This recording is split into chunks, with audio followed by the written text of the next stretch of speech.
নমস্কার, আমার নাম রিক মণ্ডল। আমি একটি কবিতা বলছি, তার নামটি হলো সৎপাত্র সুকুমার রায়। শুনতে পেলুম পুস্তাগি, তোমার নাকি মেয়ের বিয়ে, গঙ্গারামকে পাত্র পেলে। জানতে চাও সে কেমন ছেলে?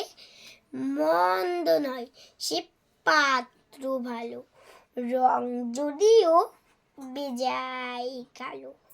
তার উপরে মুখের গঠন অনেকটা ঠিক পেঁচার মতন। বিদ্যে বুদ্ধি বলছি মশাই, ধন্যী ছেলের অধ্যবসায়। 19টি বার ম্যাট্রিক এসে ঘায়েল হয়ে থামলো সে। বিষয় আশায় গরিব বিজায়, কষ্টে সৃষ্টে দিন চলে যায়।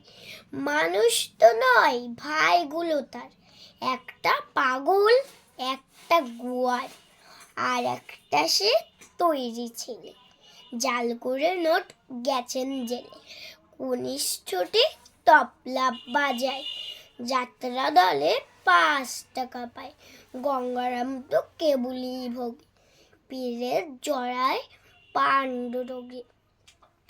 কিন্তু তারা উচ্চ ঘর, কংসরাজের বংশধর।